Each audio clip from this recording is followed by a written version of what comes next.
Matthew 6:22. The light of the body is the eye. If therefore thine eye be singular, thy whole body shall be made up of light. Yeshua's words.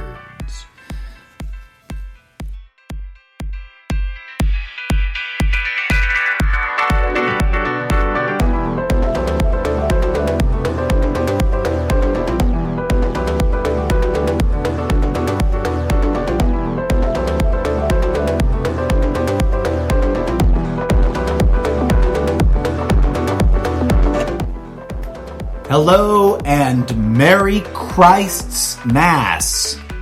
Plural. Mass as in worship service day. To you and everyone, irregardless of your originating faith, I speak to you with love and humility and respect for your beliefs and, of course, loud mouthing about my own. Happy baby Jesus' birthday. However you celebrate, whatever you're celebrating right about now, whether it is about baby Jesus or not, greetings and thank you so much for tuning into the almost daily Zencast's very special episodes, High Holy Days. My very own celebration in my own quirky podcast performance art kind of way. Of the reason for the season. For truly, 'tis now the season.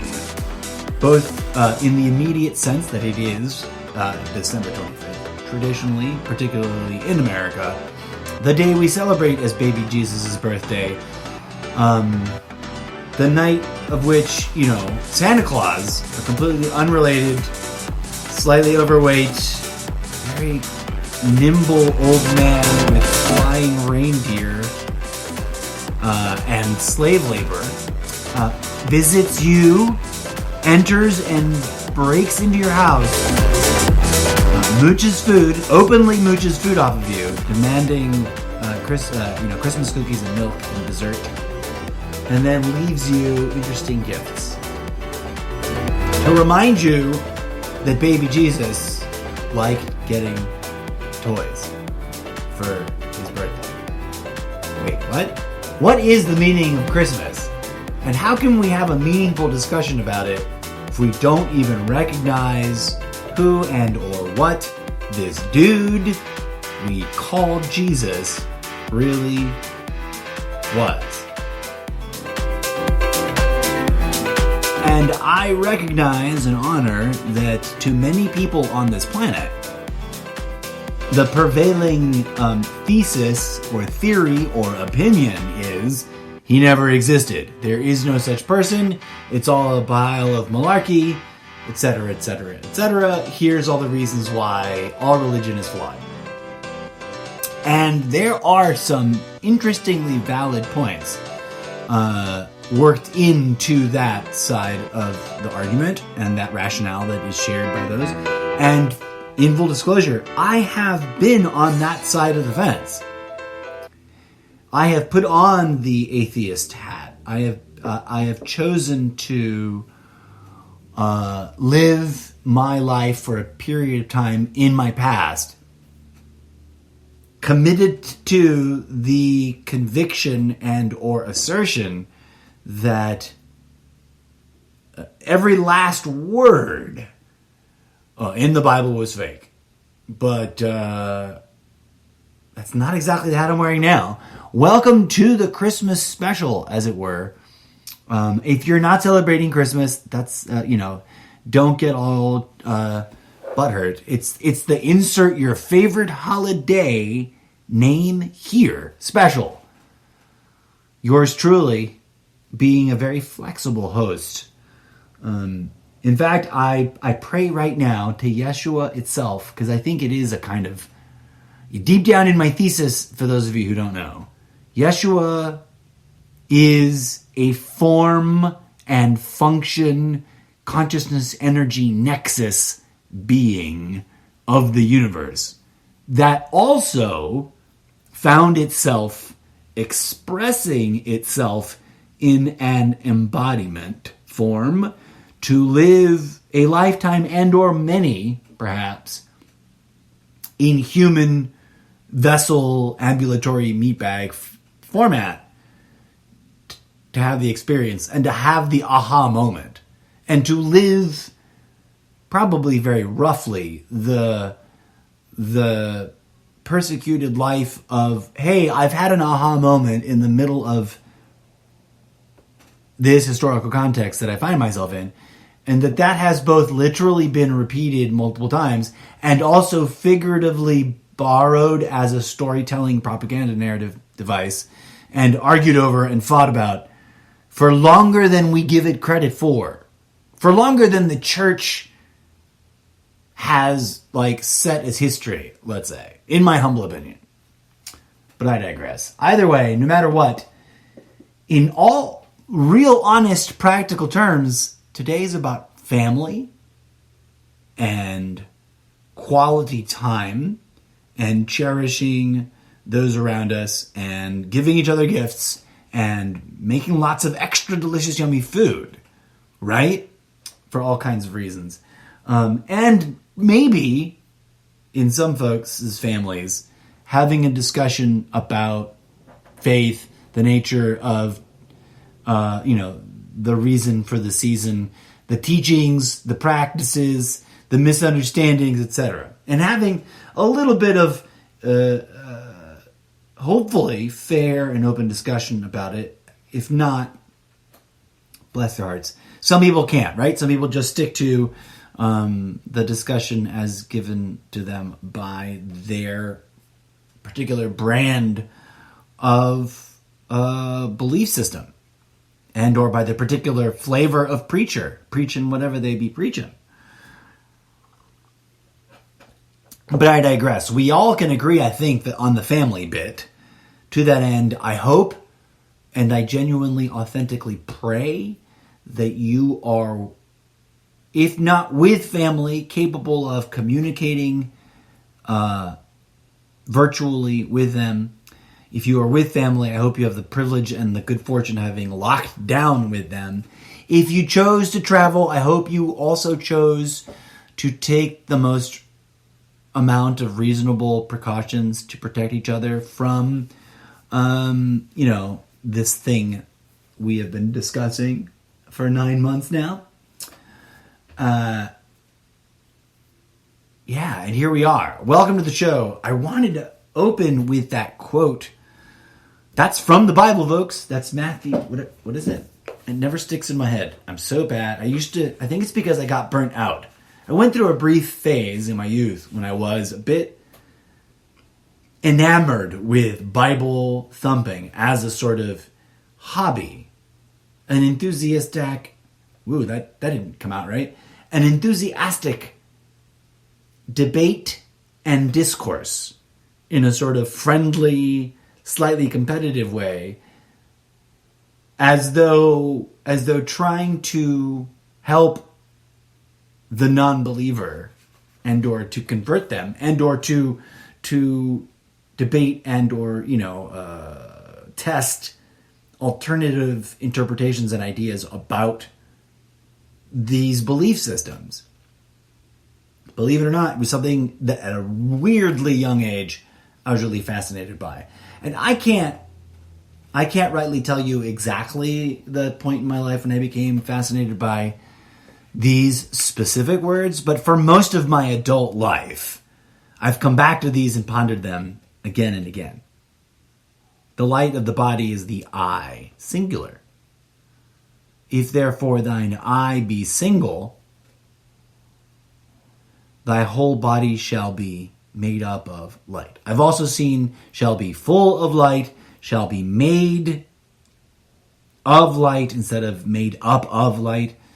I've also seen the light of the body are the eyes. I've also seen the portal of the body is the eye. I've seen weird, interesting variants. And there's so many translations of the Bible. so many. We can spend at least an hour just talking about that and dipping into variants and variations and the distribution, the array of variation. I wish I'd thought to bust open Bible Gateway. If you go to BibleGateway.com, you can look up, let's say you can look up that. Oh, and I opened that up to give you the actual chapter and verse. Matthew 6:22. It is also referenced in one of the other Gospels, and I always forget which. And I won't venture to try to figure it out now. But it's in 2 out of 4 Gospels, that one. And fun fact about the Gospels, they don't all talk about the same things. They don't all include the same details or the same language. It's quite interesting. And of course, there's a lot more of them than Matthew, Mark, Luke, and Ringo. But John, is it? Which is it? Are we talking about the Beatles? There's so much we could talk about. There's so much mystery and fascination and speculation, right? Ranging from the question, did he travel to India, this person we call Jesus Christ? And to the very question of when did he exist? If he existed at all. And like I was saying earlier, there are plenty of people. Bless your hearts, and I'm not judging you, nor am I venturing to say whether you are right or you are wrong, nor am I venturing to say whether or not I am right or I am wrong. I'm just sharing with you my spiritual theory about what I think might be the case. And that is this, my dear friends. I think there have been many examples, male and female, of what is being pointed to, both openly and sort of vaguely, sort of surreptitiously, sort of smothered in symbology and corruption, by the Jesus story, by the messianic prophecy, and by the sort of curious and interestingly large list of people that ultimately qualify, if you sort of hone in on the core ingredients of what is found in the Christ narrative. From virgin birth to, child of divinity. There's a lot of people whose names, and I don't mean since Jesus, I mean from before Jesus, given the normative standard, it's 2020 right now. Technically, that means it's been 2,020 years. And I always forget if we measure from when Jesus was born or when Jesus was crucified on a cross. But the very calendar system, which is of course no longer, we have a sort of standardized, we've normalized away from the hardcore Gregorian, and or some of the older variants of but for a while there, this biography, this narrative of this individual, this person and or personae, which is a cousin word to person, literally spelled person, but with an extra E fused with an A after the N. I forget if it, I'm fairly sure, I'm fairly certain it is person, A, E, squished together. But I digress. There's so much to talk about, and I wanted to pull from my own personal favorite sources that I've obviously referenced before on the show, given my real, authentic, genuine thumbs up about, and unpaid for endorsement. Like, if you don't own these books, I would give them to you as gifts if I had a large enough disposable income to do fun things like that. I would give everybody a copy of these books in their native language. Alan Watts' The Way of Zen, Karen Armstrong's The History of God, Lars Mull, The Law of Light. I'm going to jump around and poke at a few things. But I did want to acknowledge something that I think a lot of folks who call themselves Christians take for granted. The debate about who Jesus is runs deep and was once in the main core body of the faith that was considered at that time, in that context, the primary expression of what you would call Christianity. It was welcomed and open and healthy and cool to discuss and question and think about and contemplate and ask questions and debate the nature of that, versus divinity of Jesus. Who was he? Was he a man? Was he a god? Was he a demigod? Etc. And that a lot of interesting things happened, as Karen Armstrong points out over here at the beginning of chapter 4, Trinity, the Christian God. Where's the page number? I gotta turn the page, get it. 107. She's talking about an interesting fellow who lived in the time of Alexander, who was the bishop of the church, the one and only church. This is a time in which there was exclusively only one church, because it had for many years already consolidated. We take for granted right now that there's a lot of variance and diverse flavors of Christian churches with their own interesting interpretations. But this gentleman by the name of Arius, A-R-I-U-S, was asking, as Karen Armstrong references, quote, vital questions about the nature of God, end quote. And he was simultaneously setting those ideas and those questions to music. And he was an innovator or a challenger of the newly established status quo in what was the Christian church as it had become established in that time and place. And he was influential enough to get both. I mean, it's one thing to have bishops and cardinals and archbishops and, the leaders of the church, as it were, arguing the nature of whatever you want.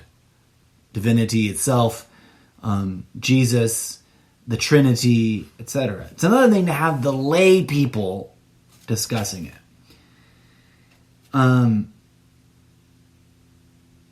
Apparently, this dude became so far-reaching in his popularity because of these really kind of interesting and yet somewhat controversial, thinky, thought-provoking songs or jingles that he would come up with. It created controversy that, quote, became so heated that the Emperor Constantine himself intervened and summoned a synod to Nicaea in what is now modern-day Turkey to settle the issue. It is important to note, these are my words, it is important to note that as Karen Armstrong points out right here, quote, today Arius's name is a byword for heresy, end quote. In other words, that today, it's a hard sell to walk into Christian circles or Catholic circles and talk about this dude Arius and the questions that he asked. Because for a long time, for, a couple of thousand years, the church pushed hard against the things that were asked. But she also points out that during his lifetime, at that time, there was no, quote, no officially orthodox position, and it was by no means certain why or even whether Arius was wrong. And there was nothing new about his claims. It was, at the time, considered perfectly normal and healthy to discuss and debate the nature of that which we practice, right? The nature of these ideas that we subscribe to and talk about having belief in. I pointed out before in the show, the word belief, see, the root origin of words is something that people just dismiss and ignore constantly. But I find them really fascinating, and that's why I admire and respect the work of these folks. All three of these authors are bringing a modern sensibility, or a near modern, not quite postmodern, but a close to modern sensibility and sense of questioning, and an inclusive sort of understanding of like, oh, look at what these organizations have become, and what, understanding the flaws and shenanigans and outrages and sins of these organizations, for there have been brutal, horrible, heinous acts, right, committed in the name of God. But they don't get sidetracked by those, and they remember, my original point being, they remember the significance and the meaningfulness of the root origin of the words. There's so much debate, there's so much arguing, there's so much outright fighting, not only in between people of different religions, but also amongst people within a singular, church, a singular, what's that word? I always forget it. One flock, one parish, just one sort of small house of worship, and you'll get divisions and conflict and chaos. And perhaps, I posit as part of my theory, perhaps one of the negative things that has encroached upon us as a collective, as a whole species, about our relationship with spiritual things is this weird, funky, abusive organization of it into a toxic, power and money-driven set of organizations that have purposefully, it would seem, distracted us from the root origins. So it's one of the things I love to talk about and kind of touch base on, especially on the holidays, because there's so much evidence there of like, yes, hello, we need to understand what we're doing. If we don't, we run the risk of doing nothing meaningful or doing something that's really not that helpful. In the terms of like doing something that's not that meaningful, and yet it seems to be really important and full of significance to folks. And by no means do I mean any disrespect here, right? But it's so iconic. It's come full circle a couple of times. The Christmas tree. Like, what is the Christmas tree? I don't know, but it's the single most iconic symbol of Christmas, which is really Christ's Mass, in terms of the origin of the term, right? Before the Catholic Church instituted Christ's Mass services, there was no, the tradition, these dates were associated with other ritual practices in other faiths, but in terms of Jesus' actual teachings, there is no doctrine about December 25th in the Gospels. And there's a lot we've been distracted from on top of that, right? I want to transition to dip into another of these three books, right? Previously, I had just been reading to you from The History of God by Karen Armstrong. Now we're looking at The Law of Light by Lars Moll. And on page 39, in a chapter entitled The Origin of the Aramaic Language, we're confronted with the really profound set of thoughts and or implications based on what he writes and talks about. And just based on the simple fact that the language that this person, according to some Christian thinkers, that they would point out is that he spoke Aramaic based on the clearest understanding of where he probably was actually from, even if the date might be off. Right? There's a whole bunch of reasons to doubt the exactness of the date. So at a certain level, pausing, diverting from the language bit, sidebar, quirky mindfucky thought. At a certain level, it might literally be a true statement to say that this year is not actually 2020, because we might be counting all wrong, depending on what adjustments you want to make based on the various variables of rooms, of like wiggle rooms and like margins of error in the history of how we got to the calendar that we have. But on top of that, there's this whole notion of language. And Lars Moll points out some interesting things on page 39 of his book. One of those which is that we don't really know much about the origins of language. It is apparently still spoken by some Assyrians today, and they talk about the origin of the language being directly from like angels. And here's an interesting thing. I want to quote this.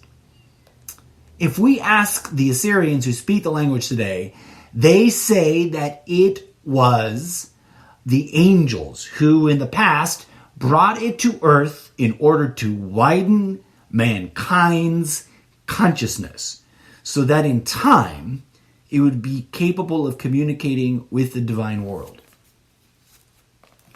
Now, that alone is powerful and profound if you think about it. If you think about the history of Christianity, setting all the other world religions aside, no offense. And no offense to Christians of whatever flavor. No offense to Catholics. Like I said, most Christians, Catholics, Baptists, they might find me a little weird and off-putting because I don't call myself a Christian, but I do believe that there was a human being, and that there is a consciousness energy being that are pointed to by the words we use, like Jesus and Yeshua and Christ and Christos.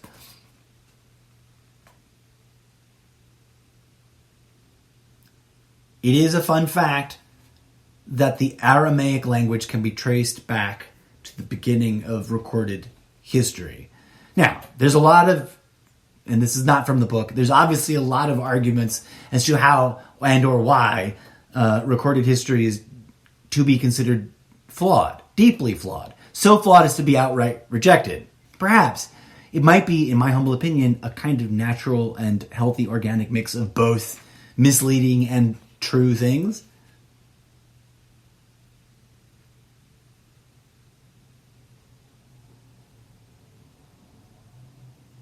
But I digress. It's fascinating here that this author goes so far as to say, quote, "The church Jesus founded was Aramaic. The Aramaic Jewish church continued for centuries, but then disappeared. These Jewish Christians were called Nazoreans, Ebionites, and Hebrews."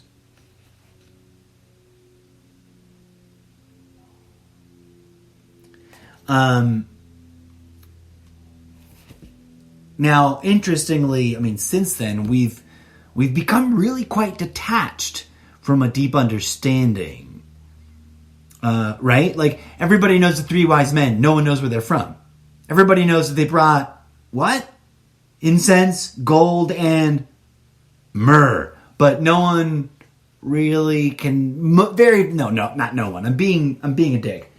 But very few people, generally speaking, can tell you why those three things were brought. I want to pause on that for a hot second and point out, if you've never watched The Life of Brian, holy cow, make that a new Christmas tradition. Add that to your Christmas movie list if it's not on there, right? Like, you should have already watched the diehards, one of the diehards, at least, because two of them happen in and around Christmas, if I remember correctly. And the other one doesn't, technically, but arguably the one I'm thinking of is the best and the funnest and most awesomest to watch. And so most people kind of just slap it down if they're going Die Hard for Christmas movie time.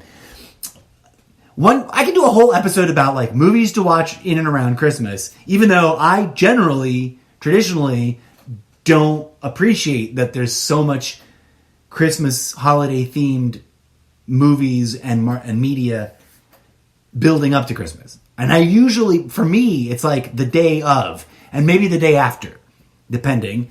And you know, but I digress. Blah blah blah. Things I was going to talk about.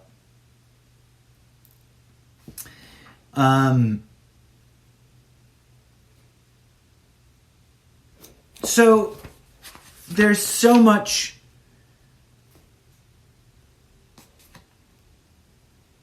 There's such a wealth from the Greek thought back to Karen Armstrong, right?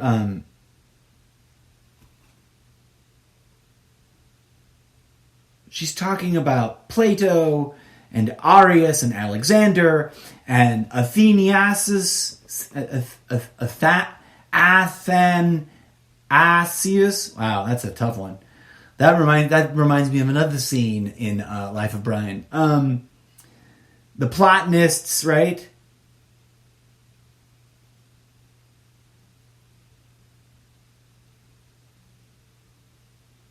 There was so many and interesting, like most people have heard of the Gnostics teachings, which is a nice certain, you know, for some people that's a really interesting alternative to whatever normal popular version of Christianity they may have been raised to. A lot of people go to that nowadays.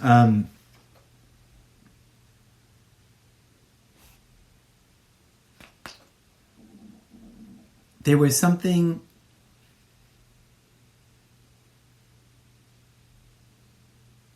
Oh, right. So, throughout the history of the church itself, there was all these different schools, and they vied for popularity. They had their different theories. And nowadays, tragically, if you really look around, there's all these different varieties, and they do kind of compete for the membership, but they really sort of squash any healthy debate. They corral you into the smallest possible discussion, and most sort of try to spoon feed you some special interpretation, as opposed to engender things.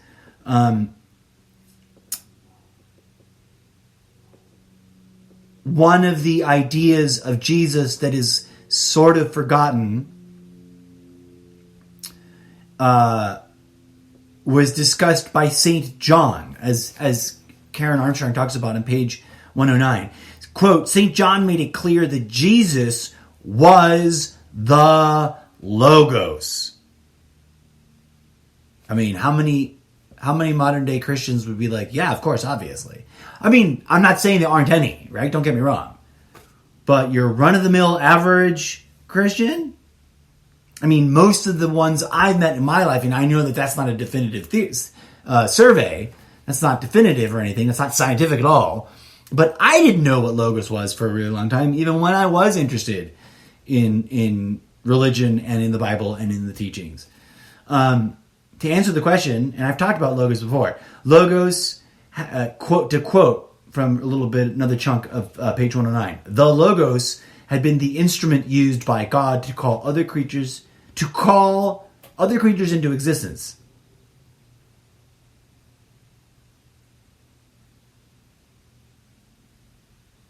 And again, St. John made it clear that Jesus was the logo, yet was not God by nature, as Arius insisted.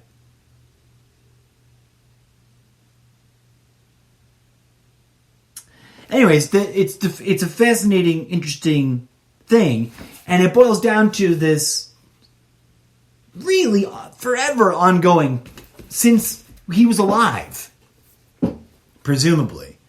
And I apply this in a sort of meta way to all others in ancient history that arguably were of the similar archetype, which is that of an enlightened being, one who achieves or is a living example of the birthright of enlightenment. There is this debate, and it's really fascinating. And you'll note how this nests into something I've talked about in past episodes. But there is this debate. Were they man? Were they divine? Yin, yang, up, down, duality, non-duality. And we get into the nuance of the different variants within that spectrum of the two polemics. Were they born a normal human and then they achieved some magical unlocking of a latent divinity? Did they earn enough fucking, experience points to graduate into it? And it becomes this juxtaposition, this argument. Now, it's part of my theory, which I think throws people off and makes them feel uncomfortable. But I suggest that, arguably, that the evidence, once you look at evidence from all the different silos, all the different piles, the different cultures, the different traditions, and you look at it from a big enough perspective, the evidence suggests that every X many generations, the human species churns out a shining, glimmering, transcendent example of a profoundly, to borrow the kids' most recently invented term, woke individual, right? The Buddha, Mithra, Krishna, Yeshua, everyone in between, because there's literally thousands of names. Where do I remember there's some documentary floating on the internet. It might be somewhere in the middle of Inner Worlds, Outer Worlds, which I'm sure I've endorsed before on the show. Go watch it. It's free. It's available totally free on the YouTube. I wish I'd been involved in making it because it's brilliant. It's not my source for having reached my own conclusions. It was something that I arrived at years into my interesting, adventure of curiosity and questioning and spiritual seeking that just blew me away because it presented to me someone else's set of conclusions that were very much akin to my own based on my own research. And I'd never, come across this individual before or some of the material that they were talking about. We just had really fascinating overlap. But I digress. No matter how you slice it, holy days are celebrations of that which we consider divine and profound and meaningful, not just in a sort of owing them, worshiping them, bowing down to them, but also in this sort of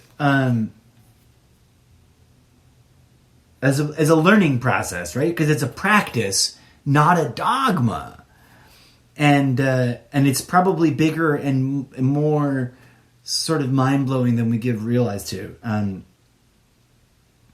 Back to, if I hadn't already just referenced, back to The Law of Light by Lars Moll. In another chapter on page 59, he makes a statement that I'd also long ago come to this conclusion. And for context, I only recently, in the last 3 years, discovered this book. Maybe more, maybe a little bit more. Definitely less than 8 years ago, I found this book and bought it. And then I gifted it to someone, that copy, and then so I had to and then I didn't have it for a while, and then I bought it again. But that couldn't have been more than within the last 5-6 years. At any rate, it's meaningless. Neither here nor there. Quote, just about everything Yeshua said and did was metaphysical and mystical in character. We can stop right there, because to a lot of people that's offensive, right? I have had conversations with people who approached me, well-intentioned or otherwise, and engaged me out of the blue, unprovoked, uninvited, in an invitation to discuss and debate the question, what is Jesus? What does he mean? Who is he? What did he do? And I have I started questioning my own upbringing, my own religious upbringing in my own context by the age of 6 or 7 or 8, because by 9 I made my first attempt to be I don't want to go anymore. I don't believe in it. I'd come full circle a couple of times by high school, and then sort of relived that whole journey all over again in the midst of all that, and then in college went about the interesting journey of trying on all the hats I hadn't tried on yet, and then looking back at religion from a distance, sort of let's see what I can learn, earnestly looking at organized religion, starting with my own, from the position of a not believer, just taking a look at what wealth of content is out there, having something to say that I can find interesting and illuminating. Everything that Jesus said, to come back to the point, just about everything, quote, this is page 59, just about everything Jesus said and did was metaphysical and mystical in character. And then he proceeds to sort of give tons of examples. Now, something that he points out, that this author points out, is that language was deeply attached to practices of healing and sort of the early sort of tribal iteration and or expression of a sort of psychology, a therapy. There was literally a group of healers that were called the therapists back in the day. It's well established in Yeshua's day. So a little bit further down the page,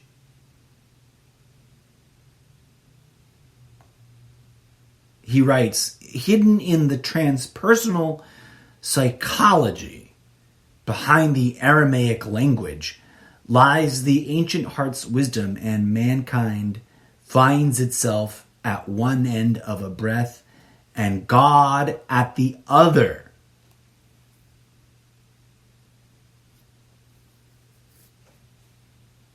There's a lot more, right? But this book is brilliant. It's on these 3 books together. I swear to you, friends, if the world ends tomorrow, you need to rally with me and make sure that we find as many effing copies of this book. While everyone else is looting and getting crap that they don't really need, of course, I can totally see cynics saying 3 books are 3 things you don't really need in an apocalypse.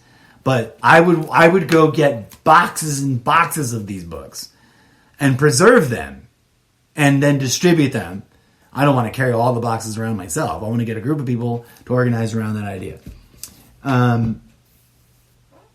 There's so much more. There's a lot of content there, but I wanted to, like, A, not step on the publishing rights, and B, get to the point where I really extrapolate deeply about my own thoughts, as someone who's questioned and sought and embraced and rejected Christ and Christianity in its various forms and flavors, and in his various guises, to coin a phrase. But I'm trying to keep each of these episodes as tight as possible, and we're already at 45 minutes and 45 seconds. Bing!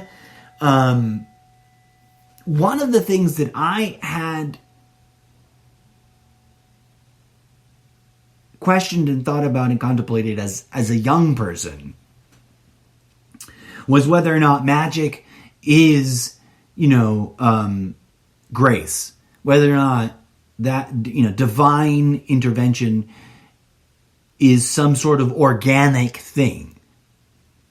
I didn't really understand that there were people who were, already very well articulately making arguments in that way and preserving what they claim to be critical information about that kind of stuff.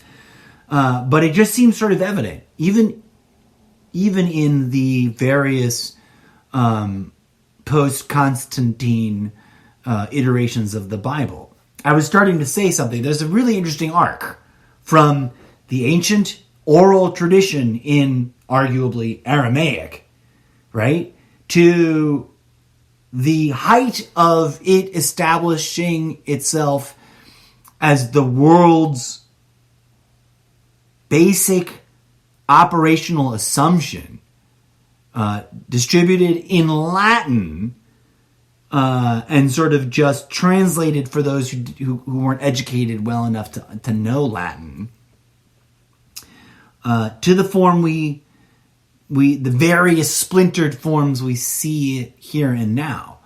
It's a progression that goes from seed to branching and to the bearing of many fruits. It's a journey that goes from a personal experience of an enlightened person, whether you want to exclusively cling to Yeshua or Buddha or Muhammad or Krishna or insert whichever. There's hundreds of thousands of names. There's this list that you can compile, reading through, and that's just from the surviving documents from the ancient world. There's something there. There's some curious, interesting pattern there. And either it's all malarkey and bunk, and I get it, right? That argument can be persuasive at times.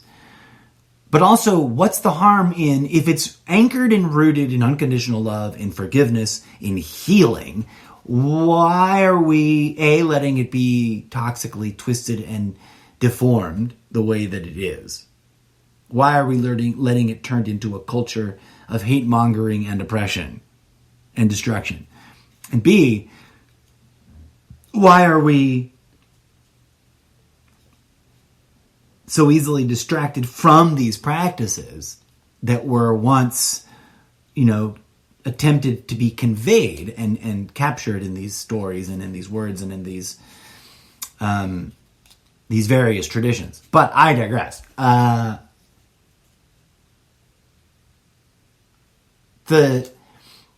It's a fascinating thing, and we can get hung up. Like, some people love to discuss and or debate which iteration of the Bible is most beautiful. Lars Moll is of the opinion that if you've never read them in the very first languages they were written down in, then you haven't read them, right? Because somebody took the oral traditions way back in the day, arguably at the earliest 80, 90, 100 years after, potentially even much longer after, whoever this person we point to by the name of Yeshua Christos was, and they wrote them down in what theoretically should be the closest form to their original disclosure. What a shame we didn't have YouTube and the internet and podcasts back in the day, right? And what an amazing thing. What would happen if Jesus showed up one day today and without any fanfare just started a podcast? You know? The way like there's God on Twitter. I love that account. Anyways, here we are. Thank you for joining me on this delightful day of celebrating one way or the other this whole interesting complex set of ideas, and or one of the the various other holidays, because we're all welcome here.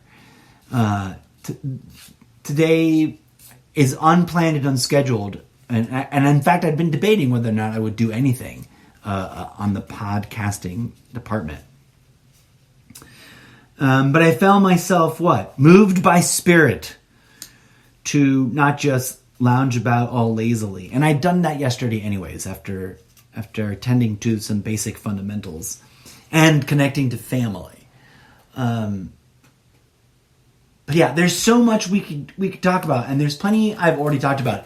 If your curiosity is piqued, you could give yourself a little mini marathon of going back through past episodes in which I speak on Yeshua or Jesus or organized religion, and or reference these three authors and a few others in the sub-segment I call unauthorized and explicit readings. But it's not even limited to that, so just jump around. But I'm going to take a break now, folks. Grab a bite to eat, check in on the news, because I sort of did that, but I also kind of didn't pay attention, and currently, right this hot second, can't quite remember. And I know some bullshit bad thing happened, but I was already changing and flipping channels, and I didn't catch it. And then we're gonna, I don't know how much else I'll do. I may not do more podcasting today. I may do several more segments. Who knows? But for now, I humbly thank you. And I leave you with this track. Christmas dub groove pad. High Holy Weeks indeed. DJ Zed, Holy Days.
Reminder, folks. Jesus literally said that the Christos would return through us. The distraction is to wait around waiting for that body to come back. That's not what's going to happen, I don't think. I could be wrong, but after a lifetime of questioning and curiosity and meditation and investigation and prayer, I'm convinced that the Christos will be an expression that is species-wide and cumulative. And that begins when we engage on that journey of looking within, healing ourselves and healing the entire species through forgiveness. And we take that transformational evolutionary leap into becoming that body made up of light.